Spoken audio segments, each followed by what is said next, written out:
Hey everybody, welcome back to The Real Experience. I'm your host Arvind. This is the very first episode, and with that said, let's dive in. I want to talk today about my story. What was like growing up in an orphanage and in a third world country, and I want to compare that to living in the United States. So, I grew up in the city of Coimbatore, which is in the state of Tamil Nadu, which is on the southern portion of India.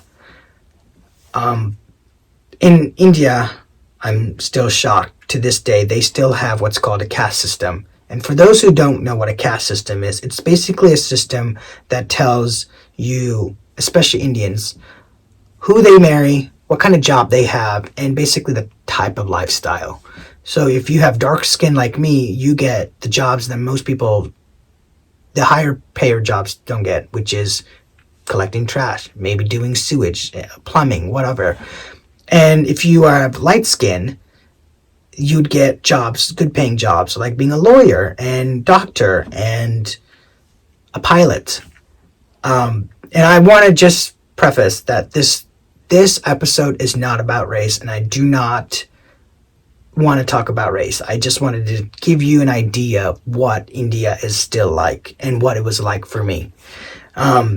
So I grew up in an orphanage.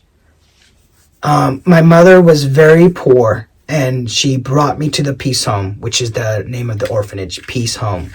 I can't remember the letters, what it stood for. I think it's called Poor Economy, something.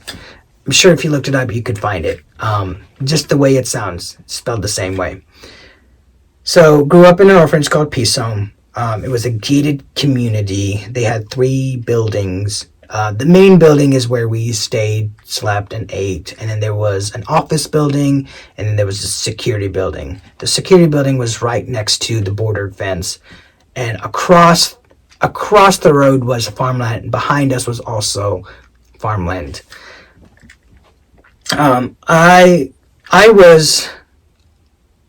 You would think I was raised by a lot of the caretakers, but no. I raised myself with who I called Angel, her name. She and Sangeeta, 2 other kids in that orphanage, raised me and a bunch of the other kids. We were basically the caretakers of all the kids, except for the toddlers. So they had different age groups. You had the babies and the toddlers. Then you had like the 1 and 2 year olds, the 3 and 5s, and then 6 and up would be with the bigger kids like us. So, before my sister came, I was there first, and then a year later, my mom brought my sister in, and going through some recent paperwork, I found out that my dad had passed away, because my mom had to be brought back into court, because they asked her, "Where's your husband?" And she had said, "Oh, he had passed away after my mom had given birth to my sister, Aruna." And so the reason she had to go to the court was because in India, like say if I was brought up to the orphanage, I would immediately be put into the adoption process. And hopefully they would put me in, and hopefully a local Indian family would adopt me. Well, she knew at the time, she was pregnant with my sister Aruna, and she didn't want either of us to get separated. She told the caretakers there, she said, "Please don't put him up for adoption until she's born. I want them to be adopted into the same family household." And long story short, we are still together. But someone in the orphanage had messed up the paperwork, as usually as it goes in an orphanage with 100 plus kids. Somewhere along the line, the paperwork got messed up, and they put me up for adoption.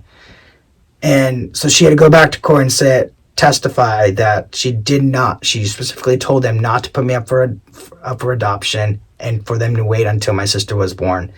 And that's how I found out my dad's not alive.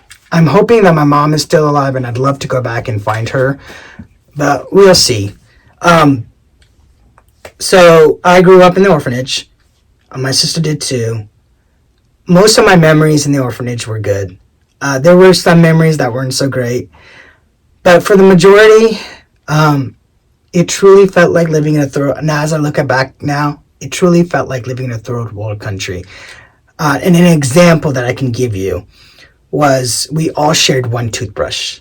I remember specifically, I don't remember what we were doing. We were getting ready for school or something, and so in the orphanage there are two sides. On the far left side was the caregivers, and usually the caregivers were teenagers. I think they would get paid and they'd stay for like a week or two, and then they'd go back and they'd come back. I don't really know how, but it was always teenagers, and they'd live on their side, and then us kids would each have our own room.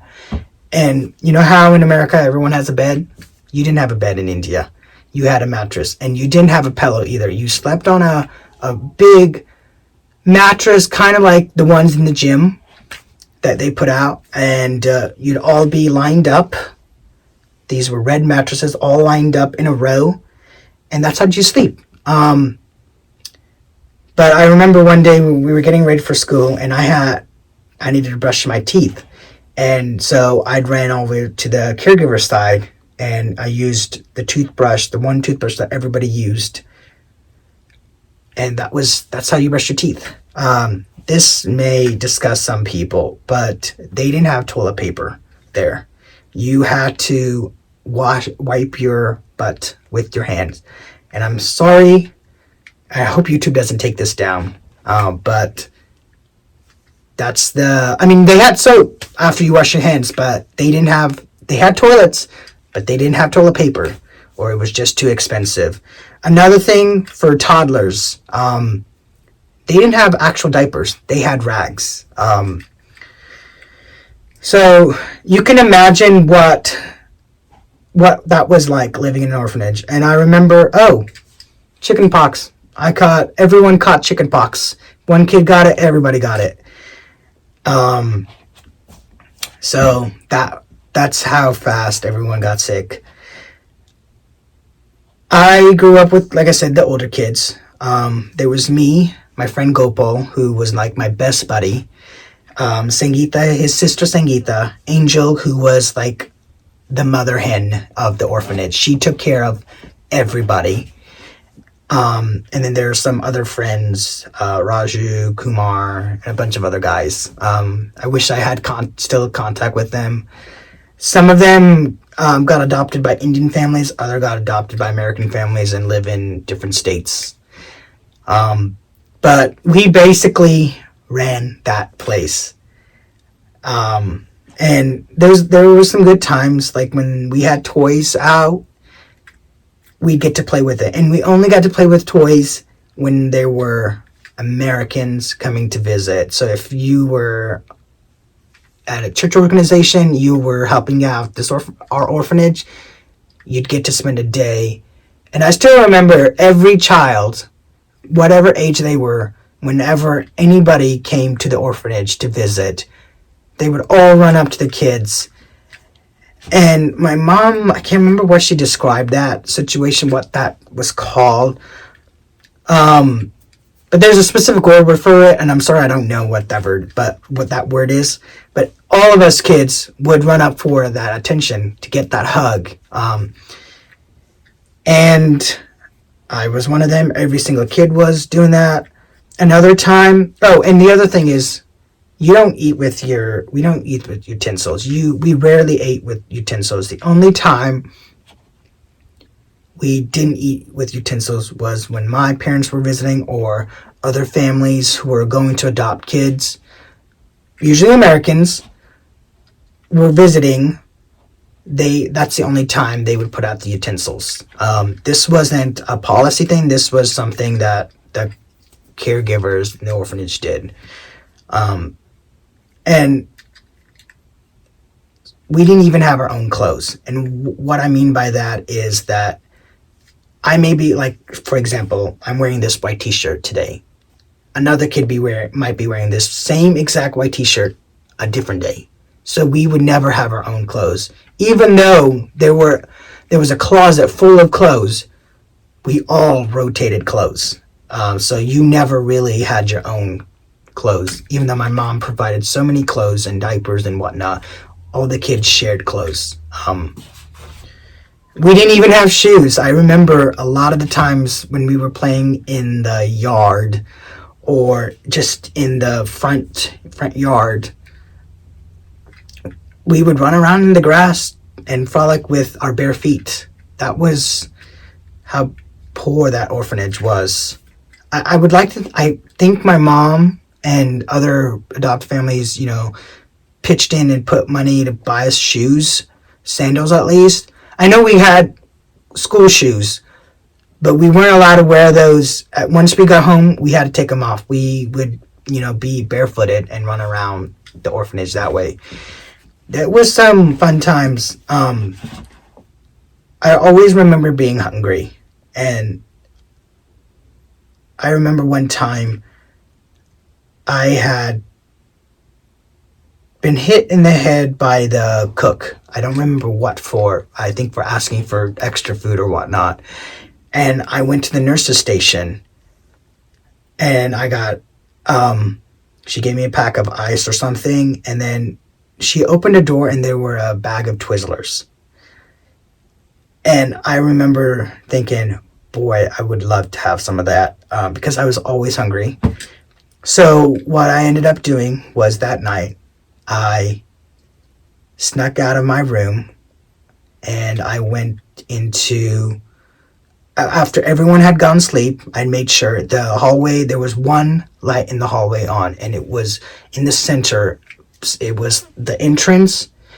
And so the hallway, I'm sorry, there was one light and it was in the center of the orphanage. It was led to the front door, and off to the two sides. The left side was the adult side, and then the kid side was on the right side. So I was coming from the right side going to the left, because right at the corner of the entrance is the nurse's station. So I had planned that night to go after everyone had sleep, who I thought everyone was asleep, went past all the rooms quietly and went into the nurse's station. And my biggest mistake was leaving the door open and having the light turned on, and got the Twizzlers and I was eating it, and our security guard saw me, and he was known, everyone who knew him, his name was Naran, knew that he was a disciplinary. You did not want to be in front of him because he was known to discipline everyone. He beat us with sticks. And I remember that night, the look in my face, like the blood my face, it went pale. Because he saw me, I saw him. I didn't say a word to him, he didn't say a word to me. All I did was hand over the bag of Twizzlers, and I went back to bed, and I did not sleep the rest of the night. And I remember that it was a Saturday night, because I remember the next day was Sunday, so we had church. And I kept, all night I was thinking, when is he going to punish me? When is he going to punish me? Well, it ended up being after church.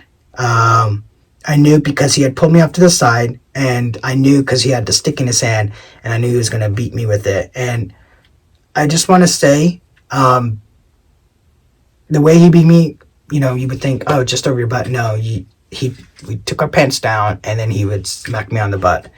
To some of you, you would think that's abuse to this day. But it taught me never to steal. Even though I was really hungry, and most every kid in that orphanage was always hungry.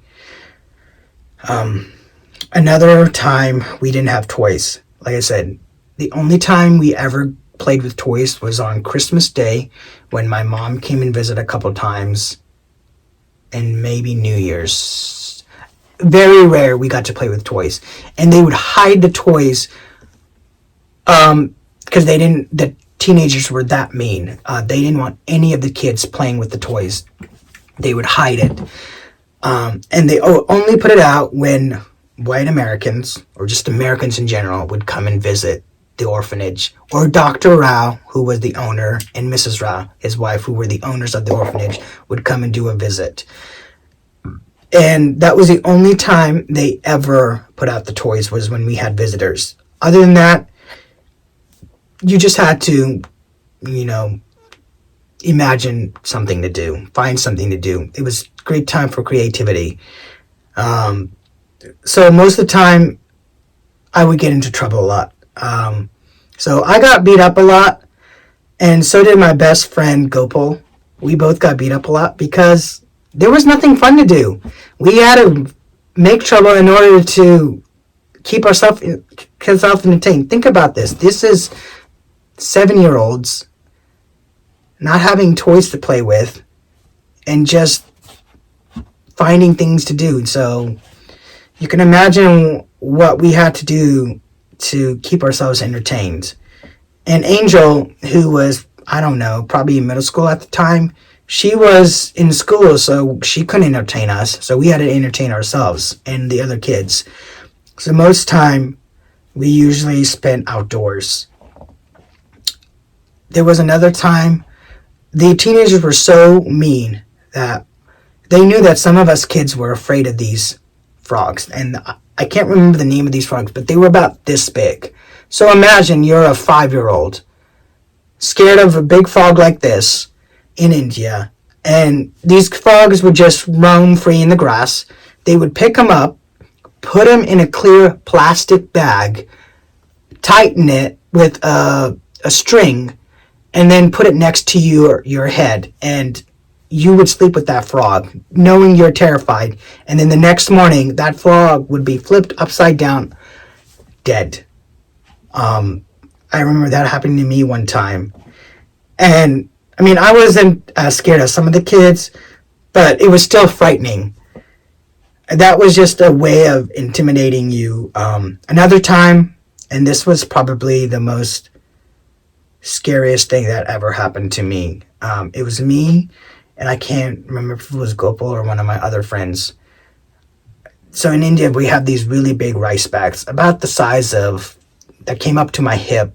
So I would have been, 5? I think I was 6 at the time. I don't remember the age. But they were pretty big rice bags. And because it was an orphanage, it was easier to buy the bags in bulk to feed all these kids. And so I remember they had 2 empty rice bags. The teenagers picked me up and one of my friends up. And mind you, it was dark outside. They put us in a bag, tied up the top, and I think we were flipped upside. I remember being flipped upside down, and we were dragged from the entrance of the orphanage all the way to the security guards and the front gate, and we were just dropped there. And I don't know how we escaped. I could tell there was like a hole about this big, and I could see. And my buddy, he had, when we finally got out of the bags, escaped out of the bags, he had blood coming out of his mouth because he was trying to, I think he tore into the rice bag. And the teenagers that were taking care of us, they were laughing once we finally got out of that. But that was one of the times I remember. I don't even know why they did that. We didn't even do anything wrong. They just did that because they had power over us. I remember the first time I left the orphanage, it was the time when I was 7 years old. Mary, who was I can't remember what she did. She basically kind of ran the place, or she was the finance or something. Her name was Mary. She took me and my sister and two set of twins, Lena and Alicia. That's their names now. And I think maybe Lola and Sherry. Different times, I think. She took my sister and I out of the orphanage, and we went somewhere I had never been, because the only time we ever left the orphanage was when we went to school. And there was a school bus, like a normal American school bus, that would pick us up at the front gate of the orphanage, and they would take us all the way to the private Christian school in the town. But that's the only time we left the orphanage. But I remember this was a special time for me because she got us this mango lassi, which is like a sweet smoothie dessert. And oh god, it was so good. And I don't remember why, but we went to some other place. We traveled by train. We slept on the train. And I think the reason we went there, I think, was for like adoption paperwork, and maybe we had to go to court for something. That's all I can think of. But I just remembered that that was the only time I ever left the orphanage. But the reason we left was because I think we were getting adopted, but I didn't know at the time. And I didn't even know my sister. I had a sister until even after I left the orphanage. I remember my mom, she was driving me, my sister Leslie, and Aruna and I, and we were going to Florida to go see our other friend from the orphanage, Natalie. They live in Florida, or they still do. And I told my mom, I said, "Hey, Mama, I didn't know Aruna was my sister." And she's like, "You didn't?" I said, "No. I was just remember thinking, it's kind of weird that Aruna's in the same in the office with me." Because we went to the office, and Naren and Mary sat down with us, and they said, "Hey," they showed a picture of these two white people who ended up being my parents, and they're like, "You're getting adopted. These are your parents. Study them. This is your family. They're coming to get you tomorrow." And I was just in shock. And I thought, oh, Aruna must also be getting adopted too, not knowing we were getting adopted together, because they never told us any of that. People in the orphanage never told us any of that. The caregivers never told any of us that. And I just thought, that's strange that she's getting adopted too. And didn't know that she was my sister for all this time until we went to Florida that one year. It was just stuff like that they kept from us kids, the power they had over us. I remember the day my parents came and picked us up. It was, I don't know what day it was, but it was a warm day. We did the Indian tradition, putting flowers over our parents, and we were in our nice dress clothes.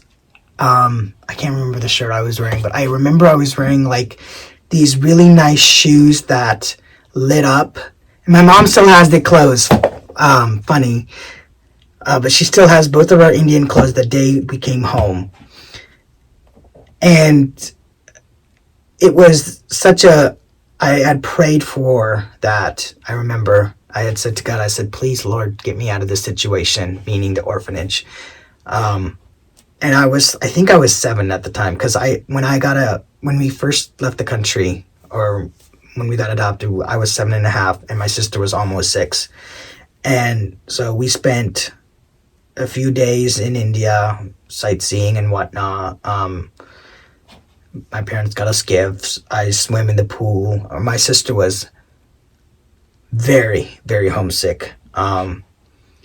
And I remember, and my family, if you're watching this, you probably remember this day too. The day at the Indianapolis International Airport on July 3rd, the day before 4th of July.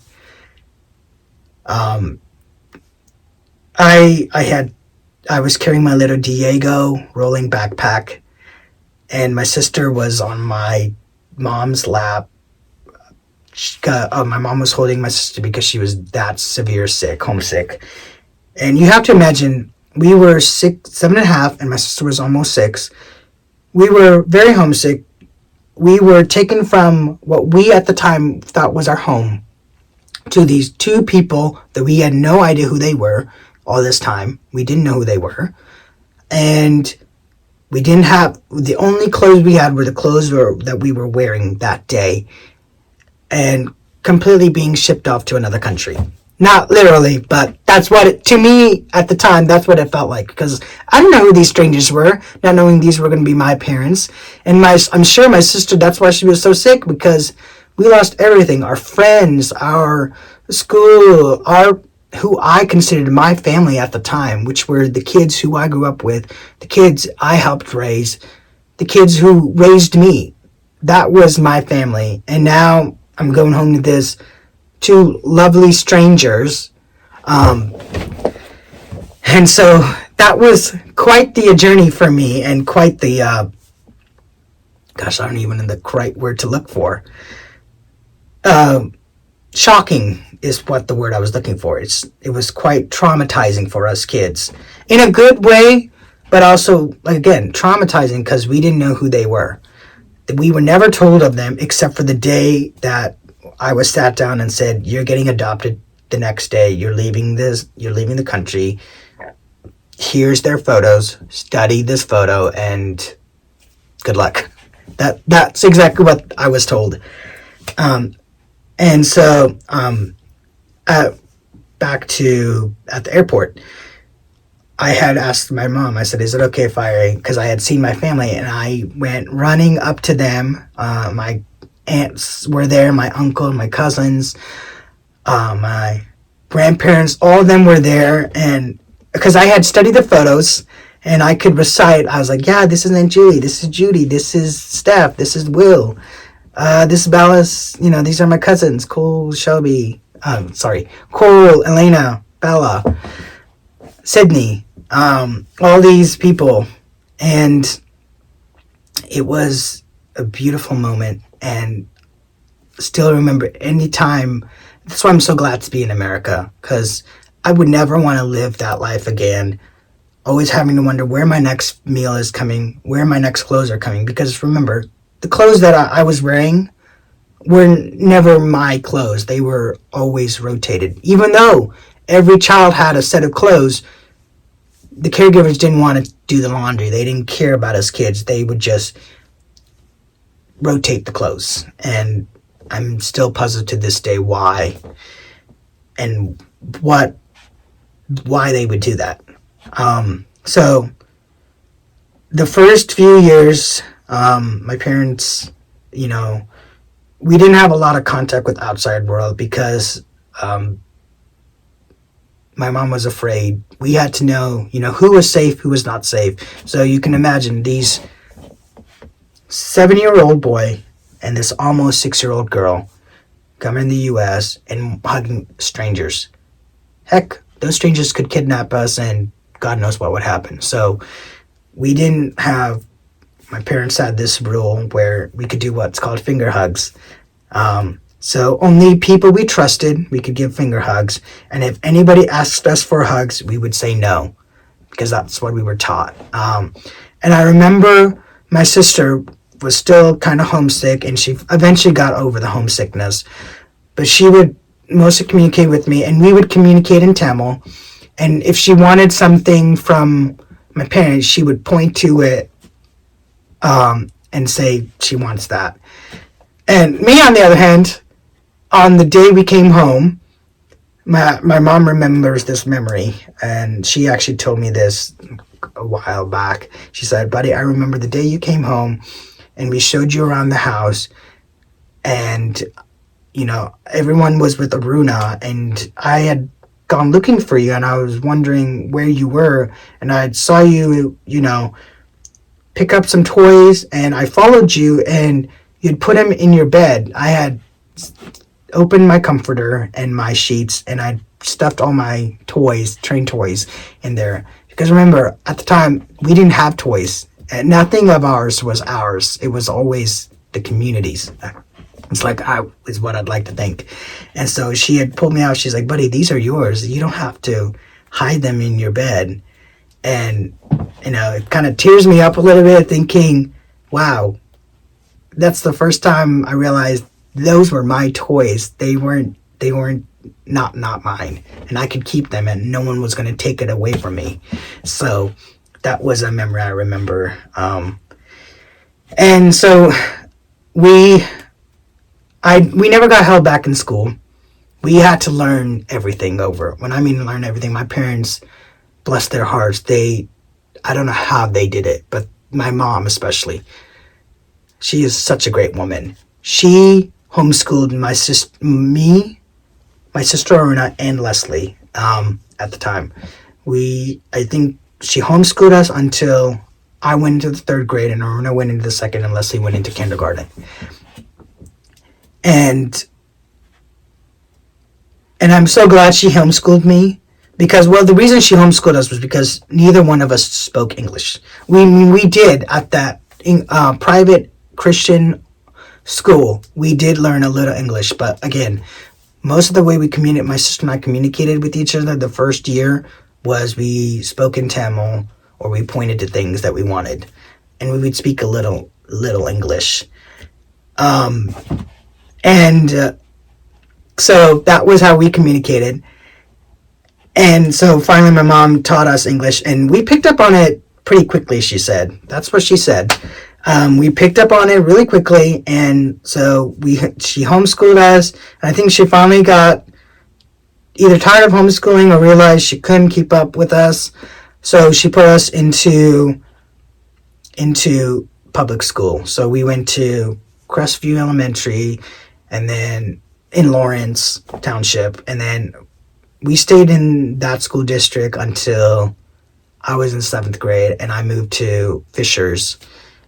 And the rest, I like to say, is history. But comparing India to America, I would say I love America so much, and I respect, the process that my parents went through to get us legalized, and the years they had to wait to get us adopted. It was not an easy process, and anyone still in that orphanage, or who later got adopted, like the twins Elena and Alicia, they all had a long process. Most of the kids either got adopted, like I said, through the Indian parents, or other American parents adopted the kids. And so, I respect my parents and the way and the patience that they had to have to finally have their kids. And that's why I will always believe in, if I ever have kids, I would love to adopt. But I'd also like to have my own, but I definitely will adopt, because these kids who have come through traumatic situation like I did, or my sister, or anyone in an orphanage, especially from a third world country like India, it is not as, the orphanage says it is. It's not, oh, they love it and blah, blah. No, it's not pretty. Nothing in that life is pretty. What you see behind that curtain, you don't get to see out in the public, because it's hidden. And I can only imagine what other orphanages in India were like, if mine was as bad as theirs was.